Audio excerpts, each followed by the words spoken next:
नमः शिवायेति शिवं प्रपद्ये शिवप्रसीदेति शिवं प्रपद्ये शिवोऽहमस्मीति शिवं प्रपद्ये. திருச்சதகம் ஆனந்த பரவசம் 88வது பாடல். அழுகேன் நின்பால் அன்பு ஆம் மனம் ஆய் அழல் சேர்ந்த மெழுகே அன்னார் மின்னார் பொன்னார் கழல் கண்டு தொழுதே உன்னை தொடர்ந்தாரோடும் தொடராதே பழுதே பிறந்தேன் என் கொண்டு உன்னை பணிகேனே.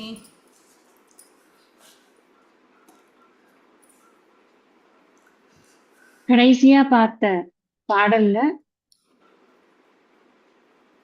உன்னை முழுவதுமாக உணர்ந்து கொண்ட அந்த ஞானிகள் எப்பொழுதும் மீண்டும் பிறவாத ஒரு பெருநிலையை அடைந்து முக்தியை அடைகிறார்கள்.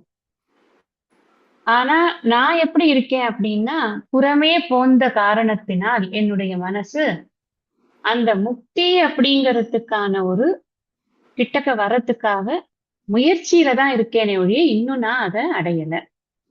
இது எப்படி இருக்கு அப்படின்னா, ஒரு உதாரணம் சொன்ன, ஊர் பசு மலைக்கிறது, அதனுடைய குரலை கொடுக்கறதுங்கிறதுனால ஒரு குருட்டு பசுவும் தானும் அந்த மாதிரி ஒரு குரலை கொடுத்தா அது நமக்கும் ஏதோ ஒண்ணு கிடைக்கும்னு நினைக்கிறது இல்லையா? அந்த மாதிரி இருக்கு. அந்த இடத்துல குருட்டு பசுன்னு சொன்னது அறியாமையை சொன்னார் அப்படிங்கிற விஷயத்தெல்லாம் நம்ம கடைசியா பார்த்திருக்கோம்.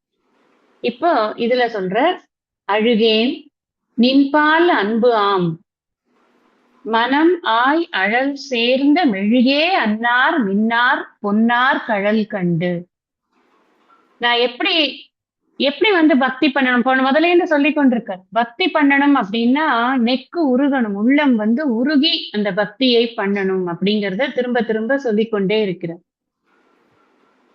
உன்கிட்ட உண்மையான அன்பு, நின்பால் அன்பு ஆம் மனம் ஆய் அழல் சேர்ந்த மெழுகே அன்னார் அப்படின்னு. நான் என்னோட மனசு எப்படி இருக்கணும் அப்படின்னா, தீயிலிட்ட மெழுகு மாதிரி உருகக்கூடிய ஒரு மனமாக அது இருக்கும். அது யோசிக்காது. தீயிலிட்ட மெழுகு இப்ப உருகலாமா, என்ன 10 நிமிஷம் கழிச்சு உருகலாமா அப்படின்னு யோசிக்காது. டக்குன்னு உருகிடும் இல்லையா? செந்தழலின் மெழுகானது அங்கமிவை என்கொலோ சித்தாந்த முக்தி முதலே அப்படின்னு தாயுமானவர் பாடுறார். இந்த இந்த உடம்பே அப்படியே மெழுகா உருகணும் அந்த அந்த இறைவனுடைய பெருமைகளை கேட்டால் அப்படிங்கிறது எல்லா அடியார்களுடைய ஒரு அபிப்பிராயமா இருக்கு. இவருடைய திருவடிகளை கண்டு இந்த இந்த அழல் நின்பால் அன்பு ஆம், உன்கிட்ட அன்பு வைத்து மனமானது அழல் சேர்ந்த மெழுகே அன்னார் மின்னார் பொன்னார் கழல் கண்டு. மின்னார் அப்படின்னு சொன்னா நல்ல பல தேஜஸ்வியா இருக்கக்கூடிய அந்த இறைவனை குறிப்பிடுகிறார். எப்படி நம்ம இதுல பார்க்கிறோம், விஸ்வரூப தரிசனத்துல ஸ்வதேஜஸாக எல்லா இடங்களிலும் ஒளி பொருந்தியவராக அவர் இருக்கிறார். இந்த வாயிலேந்து நெருப்பு வந்ததுன்னா கூட மொத்த உருவமே அப்படியே பளபளன்னு இருக்கு. அது ஏன்னா துர்நிரீட்சியமா இருக்கு, எனக்கு பாக்குறதுக்கு கூட அவ்வளவு கூசுறது கண்ணு அப்படின்னு அர்ஜுனன் சொன்னான். அந்த மாதிரி எப்பவுமே ஒரு தேஜஸோட இருக்கக்கூடிய, ஒரு பளபளன்னு ஒரு பிரகாசத்தோட இருக்கக்கூடிய அந்த பொன்னார் கழல், பொன்னார்னா பொன்னை போன்ற அந்த கழல்கள், அந்த பொன்னார் மேனியன்னு சொல்றோம். இங்க கழல்களுக்கு மின்னார் மேனியன் சொல்லிட்டார், அதனால பொன்னார் சொல்றார், அவ்வளவுதான். வேற மொத்தத்துல பளபளப்பா இருக்கக்கூடிய பிரகாச ரூபத்தில் இருக்கக்கூடிய அந்த திருக்கழல்களை கண்டு நான் என்ன பண்ணணும் அப்படின்னா, தீயிலிட்ட மெழுகு போல நான் உருக வேண்டும். ஆனா நான் பண்ணல, மத்த அன்பர்கள் எல்லாம் பண்ணுகிறார்கள். உன் கழல் கண்டு தொழுதே உன்னை தொடர்ந்தாரோடும். இங்க அழுகேன் அப்படிங்கிறது தன்னை குறிக்கிறது. இந்த நின்பால்லேந்து தொடர்ந்தாரோடும்ங்கிறது யாரை குறிக்கிறது அப்படின்னா, இறைவனை நன்கு உணர்ந்தவர்களை பற்றி குறிக்கிறது. நான் அழுது கொண்டுதான் இருக்கிறேன். எனக்கு அந்த அந்த ஸ்டேட் ஆஃப் மைண்ட் இன்னும் வரல. அதனால நான் என்ன பண்றேன் அப்படின்னா, எனக்கு நல்லா இருக்கு, பிடிச்சிருக்கு, இறைவனை பற்றி கேட்கறதுக்கெல்லாம் பிடிச்சிருக்கு. 1க்கு 2 தடவை கூட நான் படிக்கிறேன், அதெல்லாம் ஓகே. ஆனா உருகிறது இல்லை எனக்கு. ஆனா அந்த அந்த அளவுக்கு எனக்கு யாரை கண்டா உருகும் அப்படின்னு, இப்ப நம்ம குழந்தையோட கண்ணுல ஜலம் வந்தா நமக்கும் கண்ணுல ஜலம் வரும், நேச்சுரல் ஃப்ளோ வரும். இதே பக்கத்து வீட்டு குழந்தையோட கண்ணுல ஜலம் வந்தா என்ன வரும்? நீ ஒன்னும் கவலைப்படாதடா, சரியா போயிடும், நான் சுவாமியை பிரார்த்தனை பண்ணிக்கிறேன், அவ்வளவுதான் வரும். உண்மையை ஒத்துக்கணும் இல்லையா? அப்படியே கண்ணுல ஜலம் வந்துருமா என்ன? அட்ரினலின் எல்லாம் சுரந்து அப்படியே குடுகுடுன்னு வந்துருமா? அது வராது. நம்ம குழந்தை கிட்டனா உடனே வந்துரும். அப்ப ஏன் அது அந்த டிஃபரன்ஸ் ஏன் வருது? எல்லாம் ஒண்ணுதான். இந்த குழந்தைக்கும் வர்றது ஒரு துக்கம், அதுக்கும் ஒரு துக்கம்னா ஏன் எனக்கு வந்து டிஃபரன்ஸ் வருதுன்னா, எங்க நான் நெருக்கமா இருக்கேனோ அங்கதான் எனக்கு ஆடுறது உள்ள. இங்க என்ன சொல்றாரு? நான் வந்து அந்த மாதிரி ஆடல. நான் வந்து அந்த மாதிரி எனக்கு நெக்கு உருகல, என்னோட அங்கம் வந்து மெழுகாக உருகல. ஆனா உன்னோட அடியார்கள் அந்த மாதிரி மெழுகாக உருகுகிறார்கள் அப்படிங்கறத இங்க சொல்றாரு. அப்போ உண்மையான அன்பு பூண்டவர்கள், உண்மையிலேயே இறைவனை நன்றாக உணர்ந்தவர்கள் எப்படி இருப்பாங்க? நம்ம பொதுவா படிக்கிறோம், நிறைய ஞானத்தை பெற்றால் அவர்கள் வந்து எந்த ரியாக்ஷனும் இல்லாம இருப்பாங்கன்னு. அப்படி கிடையாதுன்னு நமக்கு நன்னா தெரியுது. இப்படி கிடையாது. ஆனா அதை எக்ஸிபிட் பண்ண வேண்டிய அவசியம் இல்லை. ஆனா உள்ளம் நிறைய அந்த இறைவனுக்கான அன்பு வந்து எப்போதும் இருந்து கொண்டிருக்கும் அப்படிங்கிறது அதுல இருந்து தெரியுது. உன்னை தொடர்ந்தாரோடும் தொடராது. நான் ஏன் அழறேன்னா, நான் அவர்களோடாவது நான் தொடர்ந்து சத்சங்கத்திலேயாவது இருக்கேன்னா இல்ல. என் பிரச்சனை என்னன்னா, நானும் தனியா சாதனம் பண்ண மாட்டேன். யாராவது ஒருத்தர் பண்றான்னா சரி, உங்களோட சேர்ந்து நான் ஒரு பாராயணத்துக்கு சேர்ந்துக்கிறேன், நான் சேர்ந்து உட்கார்ந்துக்கிறேன், உங்களோட சேர்ந்து நானும் இறை அனுபூதியை வந்து வளர்த்துக்கிறேன், அதுவும் பண்ண மாட்டேன். நான் சத்சங்கத்துக்கும் வரவும் மாட்டேன். தொடராதே பழுதே பிறந்தேன். எதுக்குப்பா பிறந்தேன் நான்? பழுதுன்னா உபயோகமற்ற, வீண் அப்படின்னு அர்த்தம். வீணாக நான் இந்த பிறவியை எடுத்தேனா? என்னுடைய பிறவியின் புருஷார்த்தமான வீடு பேற்றை நான் பெறமாட்டேனா? அதற்காக இந்த பிறவி எனக்கு இல்லையா? அப்படி எனக்கு வீணான ஒரு பிறவியை என நான் பெற்றேனே, என் கொண்டு உன்னை பணிகேனே. இப்படிப்பட்ட நான் எப்படி உனக்கு நான் வந்து உன்னை நான் எப்படி நான் வந்து வணங்குவேன்? எனக்கு இனிமே என்ன உய்வது எப்படின்னு முன்னாடி கேட்ட அதே மாதிரிதான் வேற ஒரு வார்த்தையில போடுற, எப்படி நான் உன்னை பணிவேன்? பணியறதுக்கு முக்கியமானது என்ன? அகங்காரம் போகணும், மனசு லயிக்கணும். இது ரெண்டும் இல்ல. அகங்காரம் வெளியில சுத்தின்னு இருக்கு, ஊரை சுத்தின்னு இருக்கு. மனசு வெளியில ஊரை சுத்தின்னு இருக்கு, உன்கிட்ட இல்ல. உன் பொன் கழல்கள்ல அது நிக்கல. உன் பொன் கழல்களில் நிற்கின்ற அடியார்களுடைய தன்மையை பார்த்தால் அவர்கள் எல்லாம் நெக்குருகி மெழுகாக உருகுகிறார்கள். நான் அந்த மாதிரி இல்லை. அவர்களோடு சேரவும் நான் இல்லை, அவர்களை பின்தொடரவும் நான் இல்லை. அப்படி இருக்கும் பொழுது நான் இதுல இருந்து எப்படியப்பா வெளியில வருது? நீதான் எனக்கு ஏதாவது ஒரு வழி சொல்லணும் அப்படின்னு கேக்குற.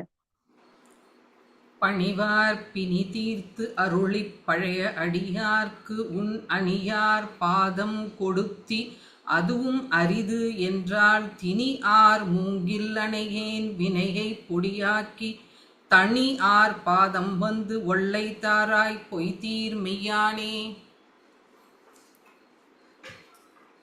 ரொம்ப அழகா முன்னாடியே ஒரு தடவை சொன்னார். எனக்கு வந்து இந்த ஞானத்தில் நிலை பெற்றிருப்பதற்கு என்னால முடியல. உன்கிட்ட எனக்கு நீ என்னை வந்து சேர்த்துருவேன்னு நினைச்சேன். ஆனா நான் இன்னும் அதுக்கு தயாராகல. அதனால நீ எனக்கு அட்லீஸ்ட் உன்னுடைய திருக்கழல்கள்ல இருக்கிற அந்த பக்தியாவது இம்ப்ரூவ் பண்ணி கொடு அப்படின்னு முன்னாடி ஒரு பாடல்ல கேட்டேன். அதே மாதிரிதான் இங்க கேட்கிறார். பணிவார் பிணி தீர்த்து அருளி. யாரெல்லாம் பணிகிறார்களோ அவர்களுக்கு என்ன பிணினா, இப்ப இருக்கிற தலைவலி, வயிற்று வலி, கால் வலி எல்லாம் பிணியே கிடையாது. பிறவிதான் பிணி. இந்த பிறந்து பிறந்து பிறந்து நம்ம எல்லாரும் என்ன சொல்லுவா அப்படின்னு, இந்த பதிகம் படிங்கோ உங்களுக்கு தலை மைக்ரைன் போயிடும். சொன்னாரா? யார் சொன்னான்னு தெரியல எனக்கு. இந்த பதிகம் படிச்சீங்கன்னா உங்களுக்கு ஜலதோஷம் போயிடும். இந்த நான் சொல்றது என்னன்னா, பதிகம் படிக்கிறதுனாலயே நம்முடைய எண்ணம் எல்லாம் இறைவனிடம் இருக்கிறதுனால அந்த புண்ணிய வசத்தினால நமக்கு எல்லா விதமான நன்மைகளும் நடக்கத்தான் நடக்கும். ஆனா இந்த பதிகத்தை வைத்துக் கொண்டு வியாபாரம் பண்ணக்கூடாது. இது அதுக்கு ஆனா இந்த அபிராமி அந்தாதியில இந்த இது படிச்சா கல்யாணம் நடக்கும், இந்த இது படிச்சா குழந்தை பிறக்கும், சௌந்தரிய எல்லாத்துலயும் வந்து அதாவது ஒரு இட் ஷுட் நாட் பி கமர்ஷியலைஸ்டுங்கிறது என்னுடைய தாழ்மையான கருத்து. எப்போதும் எப்பவுமே பலன் தரும் பதிகங்கள். அதுலயே நான் பார்த்தா நினைச்சுப்பேன், பலன் தராத பதிகம்னு ஒண்ணு இருக்கா? அப்போ நீ எப்படி செக்ரகேட் பண்ற? நீ யாரு நம்ம செக்ரகேட் பண்றதுக்கு? 12,500 சில்லற பதிகங்களும் பலம் தரும் பதிகங்கள் தான். பலம் தந்ததனால் பாடின பதிகங்கள். அது கூட புரியல. அதுதான் எனக்கு வேதனையா இருக்கும் அந்த மாதிரி டைட்டில்ஸ பார்க்கும்போது. என்ன பலன் கொடுத்தாருன்னா, அறுதி பயனை கொடுத்ததுனால அந்த அந்த அந்த மிகுதியில பாடின பாடல்கள். இல்லைன்னா இன்ன வரைக்கும் நிக்காது. அதெல்லாம் அப்படி டெய்லி வேணா ஒண்ணு புது கவிதை மாதிரி கிறுக்கிண்டு உட்காந்துருந்தான்னா அது நிக்குமா? அது நிக்கவே நிக்காது. இன்னைக்கு வரைக்கும் உட்கார்ந்து படிச்சுட்டு இருக்கோம். இப்ப கூட ரெண்டு பேர் உட்கார்ந்து படிக்கிறோமே, அவர் என்னதான் நினைச்சாருன்னு நம்ம தெரிஞ்சுப்போம்னு உட்கார்ந்து அந்த அளவுக்கு அது நிக்கிறது அப்படின்னா அது பலன் தந்ததனால் பாடின பதிகங்கள் அப்படின்னு. எதுக்கு சொல்ல வரேன்னா, இந்த பிணி அப்படின்னு சொன்ன உடனே உலகியல் பிரச்சனைகள் தான் பிணி அப்படின்னு நம்ம நினைக்கிறோம். அப்படி இல்ல. பிணி என்றாலே இந்த அருளாளர்கள் யாருமே பிணி உடல் பிணி என்று சொல்ல மாட்டார்கள். அந்த பிணினாலே பிறவி நோய் தான், வேற எதுவுமே கிடையாது. பெரும் பிணி அதுதான் நமக்கு. அதனால இந்த இந்த பணிவார் பிணி தீர்த்த அருளி யாரெல்லாம் இறைவனை அணுகுகிறார்களோ முறையாக இறைவனை அணுகி அவரை நன்றாக வணங்குகிறார்களோ, உண்மையான அவருடைய தன்மையை அறிந்து கொண்டு வியாபாரம் ஆக்காம, நான் இன்னைக்கு உனக்கு ஒரு 100 தோப்புக்கரணம் போட்டுட்டேன், நான் நாளைக்கே நான் பரீட்சையில பாஸ் பண்ணிடணும். இல்லாட்டினா நீ கடவுளே கிடையாது, உனக்கெல்லாம் யார் வந்து சாமி கும்பிடுவா? அந்த மாதிரி வியாபாரங்கள்லாம் இல்லாமல் அவனுடைய உண்மையான தன்மையை அறிந்து கொண்டு அன்பு மேலிட அவனிடம் வணங்கக்கூடிய அந்த பணிவார்னு சொன்னா நம்ம இத்தனையும் மைண்ட்ல வச்சுக்கணும்.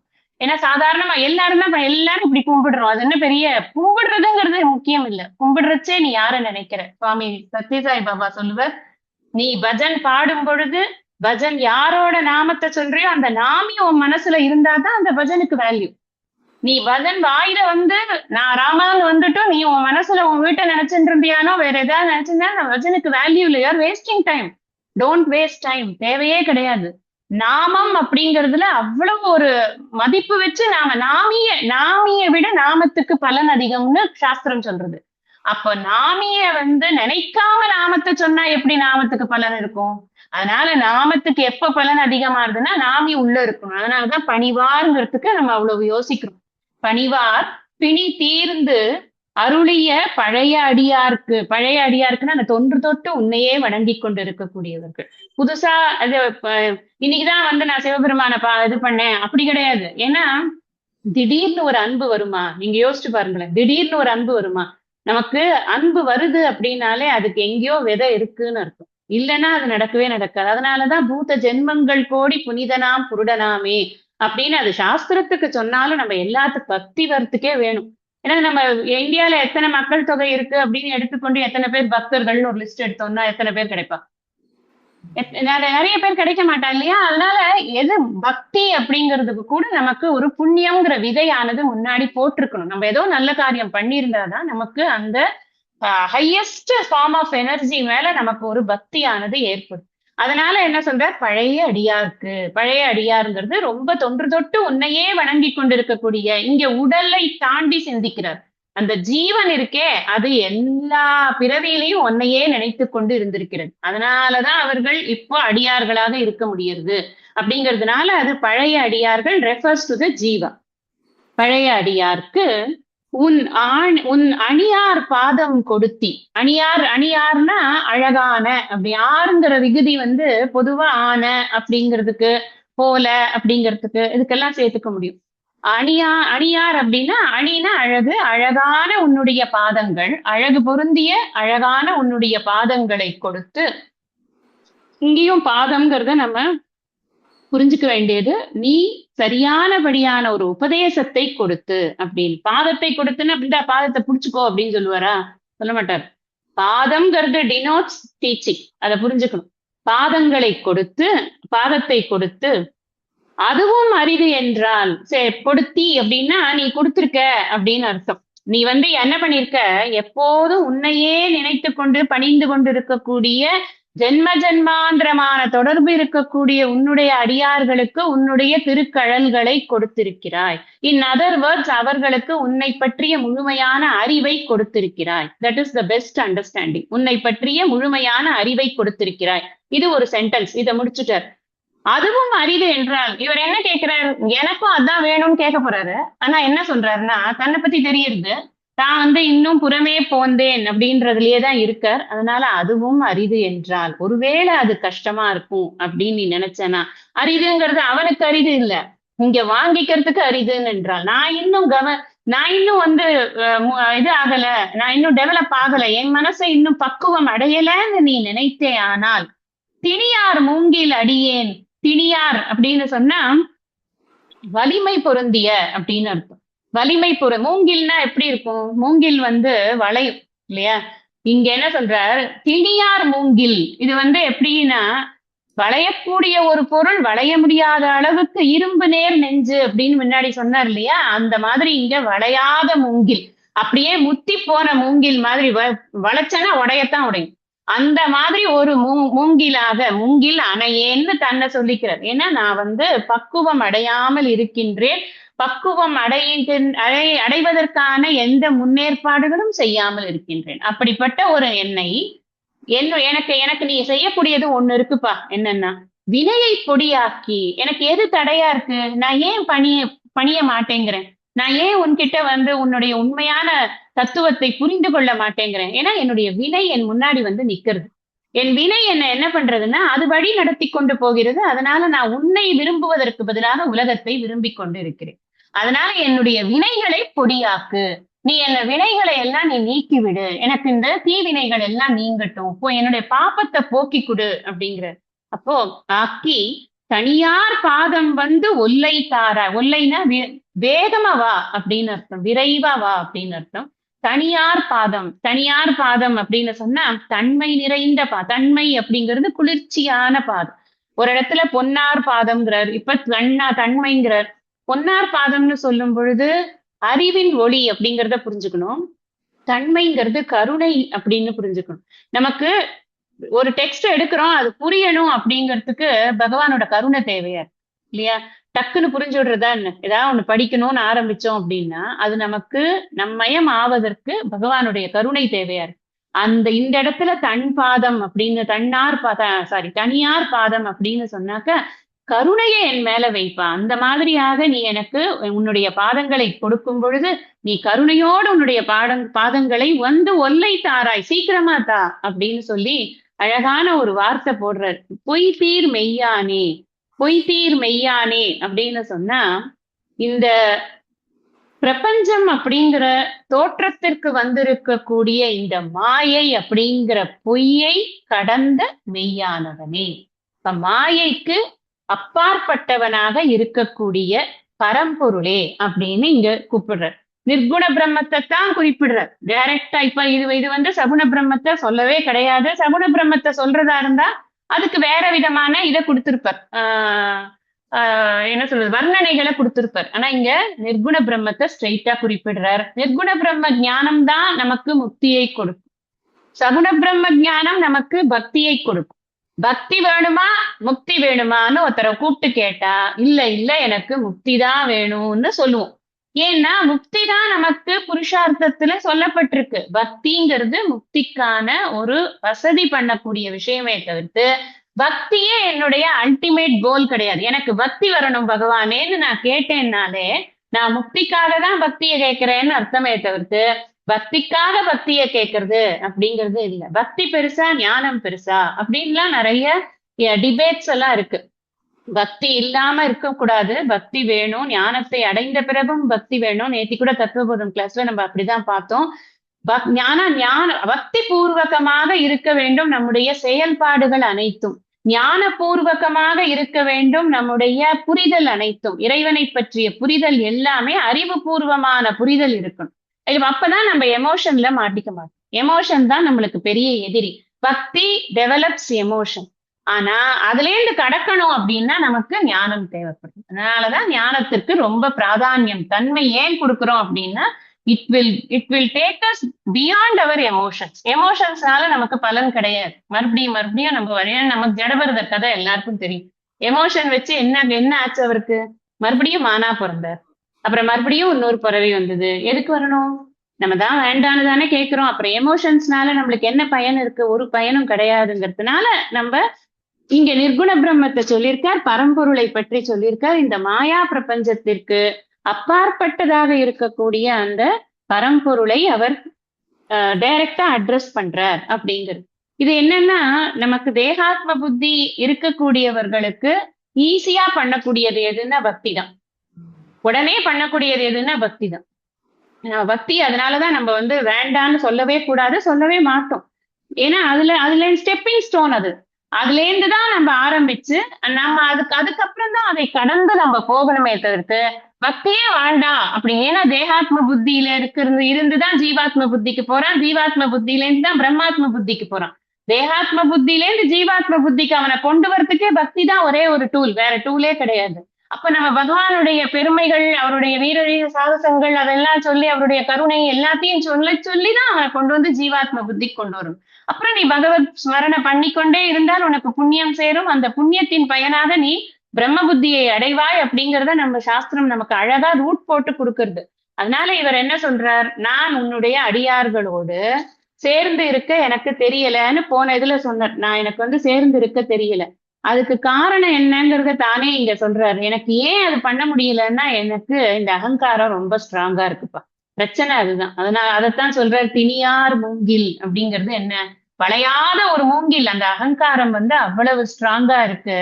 அதுக்கு காரணம் என்னன்னா என்னுடைய வினைகள் தான் அதுக்கு காரணமா, என்னுடைய முன் செய்த முன்வினைகள் தான் அதுக்கு காரணமா இருக்கு. அந்த முன்வினைகளை நீ பொடி பொடி ஆக்கு. இந்த முன்வினைகள் எப்படி பொடி பொடி ஆகும் அப்படின்னு கேட்டா, ஞானம் தான் வினைகளை போக்கும், வேற எதனாலையும் வினைகளை போக்கவே முடியாது.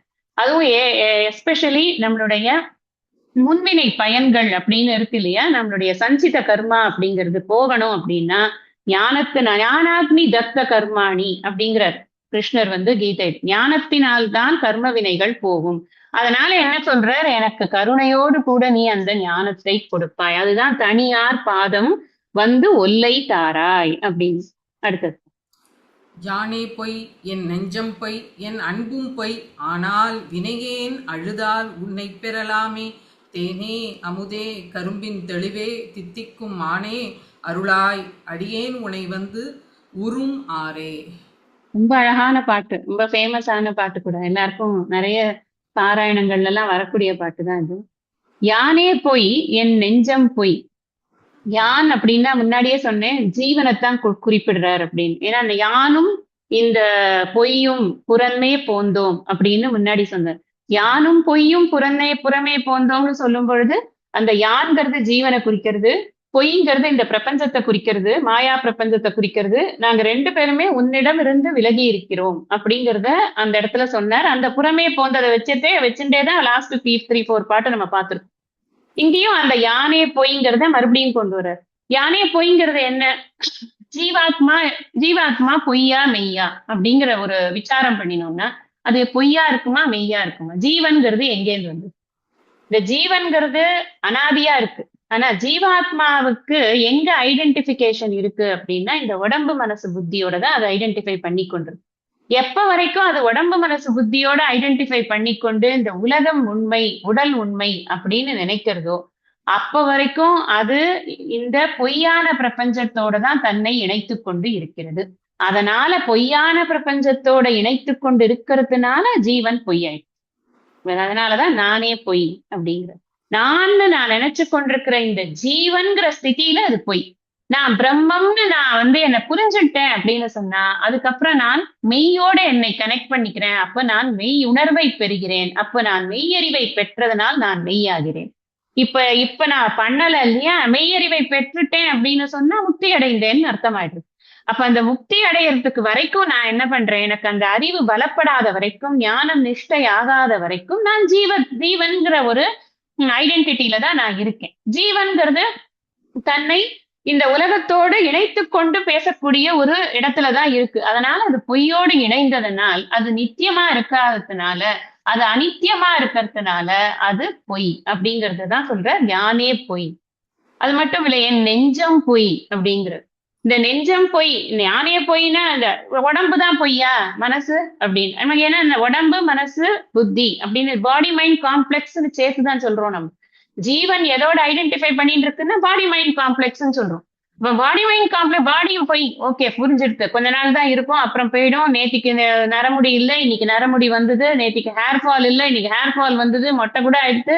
அதெல்லாம் பத்தி எனக்கு நல்லா புரியுது. உடம்புல வர சேஞ்சஸ் எல்லாம் விசிபிள் சேஞ்சஸ் எனக்கு நல்லா தெரியுது. மனசும் அதே மாதிரிதான். நேத்தி நினைச்சதை இன்னைக்கு நினைக்கிறது இல்லை. நேத்திக்கு ஒரு வைராக்கியம் வரும், இன்னைக்குல இருந்து நான் இப்படி படிக்கிறேன் பார் அப்படின்னு. அடுத்த நாள் எதனா வேற ஒரு வேலை வரும், பாத்துக்கலாம் நாளைக்கு பாத்துக்கலாம் அப்படின்னு வச்சிருவோம். அப்ப மனசு என்ன ஒரே மாதிரியான ஸ்டீரியோ டைப்பாவா இருக்கு இல்லையே. அது ஒரே மாதிரி இருக்கிறது இல்ல இல்லையா? அதனால அதுல உண்மைத்தன்மை அப்படிங்கிறது இல்லை. ஏன்னா உண்மைங்கிறது என்ன, சத் என்பது என்ன அப்படின்னு கேட்டா நமக்கு என்ன சொல்றது தத்துவபோதம்? காலத்திரையே திஷ்டதி சத். எது வந்து 3 காலங்களிலும் ஒரே மாதிரி இருக்கிறதோ அதுவே உண்மை அப்படின்னு அது சொல்றது. அப்ப இந்த மனசை எப்படி உண்மை சொல்ல முடியும்? மனசை உண்மைங்கிற பாக்ஸ்ல போடவே முடியாது. மனசை பொய்ங்கிற பாக்ஸ்ல தான் போட்டாகணும். அதனாலதான் என்ன சொல்றேன், நான் என் நெஞ்சம் பொய். இதெல்லாம் வைத்துக்கொண்டு நான் உனக்கு அன்பு பண்றேன்னு சொல்றேன் பத்தியா? அந்த காமெடியும் பொய். நான் என்ன பண்றேன், இந்த உடம்பு உனக்கு உன்னை விழுந்து வணங்குறேன்னு சொல்றேன். இந்த பொய்யான ஒரு உடம்பை வைத்துக்கொண்டு உன்னை விழுந்து வணங்குறேங்கிற. பொய்யான இந்த மனசை வைத்துக்கொண்டு உனக்கு நான் அன்பு பூணறேங்கிறேன். அந்த அன்பும் பொய் தானப்பா. அந்த அன்பும் உண்மை அல்ல. ஏன்னா நான் பொய், as long as I consider me as a body, as a mind, and this world is true, நான் பொய் தான். பொய்கிட்டேந்து உருவாகிற எல்லாம் பொய் தானே. மாயைங்கிறது மித்தியான்னு நம்ம சொல்றோம். மாயைங்கிறது பொய் தான். மாயையிலிருந்து உருவானது அத்தனையும் நம்ம அப்படியே சப்ஜாக ரிஜெக்ட் பண்றோமே. இதெல்லாம் வந்து மித்யா, இதுக்கெல்லாம் வந்து செப்பரேட் எக்ஸிஸ்டன்ஸ் கிடையாதுன்னு நம்ம சொல்றோமா இல்லையா? இண்டிபெண்டன்ட் எக்ஸிஸ்டன்ஸ் கிடையாதுன்னு சொல்றோமா இல்லையா? அது மாதிரிதான் இது. பொய் செய்யற எல்லா காரியமும் பொய் தான்ப்பா. நான் செய்யற உனக்கு அன்பு பூணரேன் அப்படின்னு சொன்னேன்னா அதுவும் பொய் தான். ஆனாலும் இப்படி பொய்யாதான் இருக்கு அப்படின்னா கூட வினையேன் அழுதால் உன்னை பெறலாமே. ஒரு வழி வச்சிருக்க நீனு. அந்த அழுதால் அப்படின்னு சொன்னா என்ன அர்த்தம்னா, இந்த பொய்யான மனசை கொண்டு, இந்த நித்தியமாக அன்பு செலுத்த தெரியாத, அன்பு செலுத்த முடியாத இந்த பொய்யான அன்பை கொண்டு நான் உன்னை வணங்கி வாழ்த்தி பாடினேன் அப்படின்னு சொன்னா, அந்த வினையின் காரணத்தினால செயல்னால நான் உன்னுடைய அன்பை பெற முடியும். அது ஒரு வழி இருக்கா இல்லையா? நீ கொடுத்திருக்கிற டூல்ஸ் எல்லாம் போய் தான், நான் வச்சிருக்கிற டூல்ஸ் எல்லாம் போய் தான். இதை வைத்துக்கொண்டு நான் ஒரு காரியம் பண்றேன்னா அந்த அன்பினால் விளையக்கூடிய நன்மைங்கிறது உண்மையாத்தானே இருக்கு. நான் உனக்கு எப்போ வந்து பக்தி பண்ணினாலும் எப்போதும் அந்த பக்தியானது எனக்கு நன்மையை செய்யக்கூடியதாகத்தானே இருக்கிறது. இன்னைக்கு மாத்திரம் அந்த நன்மையை செய்யக்கூடியதாக இல்லை. இனி வரக்கூடிய பிறவிகளுக்கெல்லாம் அது நன்மை செய்யக்கூடியதாக இருக்கிறது. இந்த ஒரு பிறவியில் நான் பக்தி பண்ணினேன்னா கூட நம்ம பாக்குறோம், இந்த முசுகுந்த சக்கரவர்த்தி கதை, அந்த திருவானைக்கோவில் கதை, இதெல்லாம் பார்க்கிறோம். போன ஜென்மத்துல பண்ணின பக்தியினால இந்த ஜென்மத்துல அவர்களுக்கு கிடைத்தது அப்படிங்கறதெல்லாம் பாக்குறோம். அதனால இந்த பக்தி பண்ணும் பொழுது அழுதால் உன்னை பெறலாமே. அந்த உன்னைங்கிறது யாருன்னா அந்த மெய்யை பெற முடியும். நான் பொய்யை வைத்துக்கொண்டு மெய்யை பெற முடியுமா அப்படின்னு ஒரு கேள்வி வருது. நான் பெற முடியும். எப்படின்னா, ஆழ்ந்த பக்தியின் காரணமாக நான் உன்னை நேசித்து உன்னிடம் அன்பு செலுத்தும் பொழுது அது பொய்யாகவே இந்த உடலோடு மனசோடு கனெக்டடா இருந்தால் கூட உன்னை பெற முடியும் அப்படிங்கிறத சொல்றாரு. இதுக்கு இன்னொரு இன்ஹெரண்ட் மீனிங் ஒண்ணு இருக்கு. என்னன்னா, இந்த உடம்பு பொய், இந்த மனசு பொய். நான் இந்த வார்த்தைகள் சொல்றேன், வாயில வாச்சாலம்பனம் கிமர்த்தம் நாமதேயம்னு உபனிஷத் சொல்றது, என்னவோ ஒரு வார்த்தைகள் பேசுறேன்னா இந்த எல்லாமே பொய் தான் அப்படின்னா கூட, இந்த பொய்யான விஷயங்கள் உலகியல் விஷயங்களோட தொடர்பு கொள்ளும் பொழுது ரிசல்ட்டும் பொய் தான். இதுதான் ரொம்ப முக்கியமான ஒரு விஷயம் நம்ம புரிஞ்சுக்க வேண்டியது. இந்த பொய்யை வைத்துக்கொண்டு உலகியல் விஷயங்கள் பண்ணும்போது ரிசல்ட்டும் பொய் தான். ஆனா இதே பொய்யை வைத்துக்கொண்டு இறைவனுக்கு நாம் சேவை செய்வதற்கு இந்த உடம்பையும் இந்த மனசையும் இந்த வார்த்தைகளையும் உபயோகப்படுத்தினோம் அப்படின்னு சொன்னா அப்ப அது மெய்யான பலனை கொடுக்கிறது. இதுதான் டிஃபரன்ஸ். இந்த ஒரே டூல் தான். இப்ப ஏன் அப்படி இல்லைன்னா அவர் ஏன் வந்து திரு அங்கமாலை பாடுறார்? அவருக்கு தெரியாதா? தலை பொய், கால் பொய், கழுத்து பொய் எல்லாம் தெரியும் அவருக்கு. ஆனா நீ இந்த பொய்யை வைத்துக்கொண்டு எப்படி மெய்யை அடைவாய்? அதுக்கு உனக்கு வழி என்னன்னா, இறைவனுடைய திருவிளையாடல்களை நீ பாடு. அதுதான் உனக்கு ஒரே ஒரு வழி அப்படின்னு சொல்லி கொடுக்கிறார். இதுதான் இந்த விஷயம். ஆனால் வினையேன் அழுதால் உன்னை பெறலாமே. அதுக்காக நம்ம வந்து கண்ணீர் விட்டு இறைவனை கும்பிட்டாதான் இறைவனை பெறலாமான்னு அந்த வாச்சியார்த்தத்தை ஸ்ட்ரெயிட் மீனிங்க எடுக்கக்கூடாது.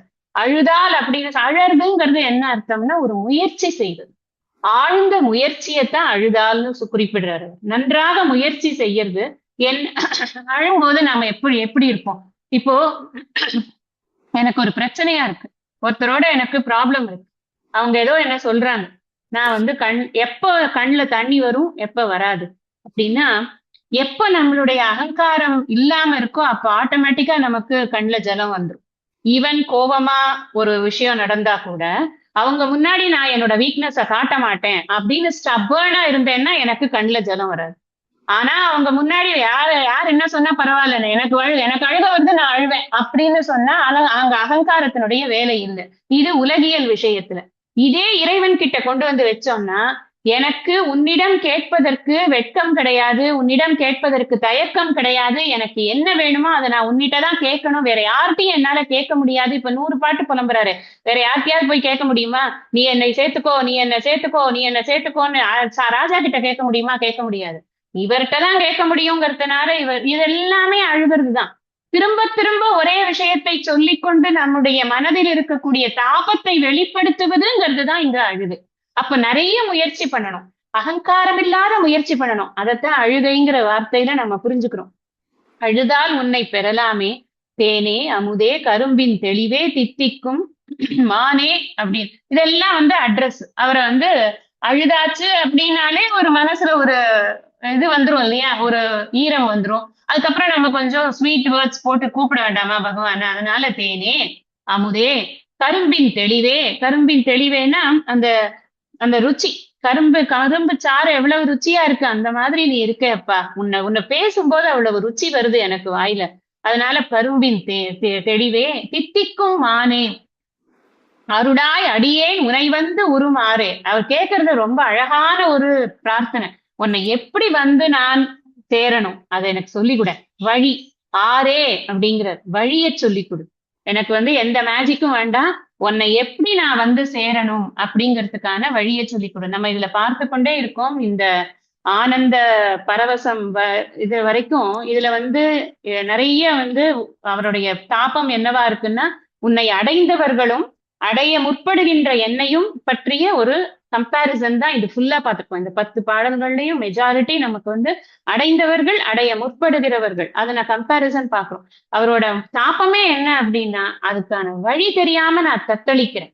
உன்னை ஒரு தடவை பார்த்துட்டதுனால மட்டும் என்னால அதை கண்டுபிடிக்க முடியறது இல்லை. நான் உன்னை பார்த்திருக்கேன் தான், ஆனாலும் எனக்கு அது இது பண்ண நிஷ்டை ஆகல. இன்னும் நீ கொடுத்த அந்த ஞானமானது இன்னும் மனசுல நிஷ்டை ஆகல, அதுக்கு எனக்கு வழி சொல்லி கொடு அப்படின்னு அழகா கேட்கிறார். அடுத்தது ஆனந்த அதீதம். அதை நம்ம தேர்ஸ்டே அன்னைக்கு நம்ம வந்து மறுபடியும் குன்றத்துல பார்த்தாரு இல்லையா, திருக்கழுக்குன்றத்துல திருப்பி அவருக்கு தீட்சை கிடைச்சது இல்லையா இன்னொரு தடவை. 3 தடவை அவருக்கு தீட்சை. கடைசியா இறுதியா அவருக்கு வந்து சிதம்பரம். 2வது திருக்கழுக்குன்றத்துல தானே அவருக்கு. திருக்கழுக்குன்றம்ல தீட்சை கிடைச்சதான்னு எனக்கு தெரியல. வந்து இறைவனுடைய திருக்கோலம் வந்து காட்டினாய் காட்சி வேணா கிடைச்சிருக்கலாம், ஆனா தீட்சை கிடைச்சதான். தீட்சை கிடைக்கிறதுங்கிறது குருந்த மரத்தடியில கிடைச்சதுதான் தீட்சை. ஆக்சுவல் மூர்த்தி எல்லாம் வாழி எங்கள் மோன குரு வாழி, அருள் வார்த்தை என்றும் வாழி, அன்பர் வாழி பராபரமே. ஓம் சாந்தி சாந்தி சாந்தி. ஹரி ஓம். திருச்சிற்றம்பலம். தென்னாடு ஈஸ்வரி. திருச்சிற்றம்பலம்.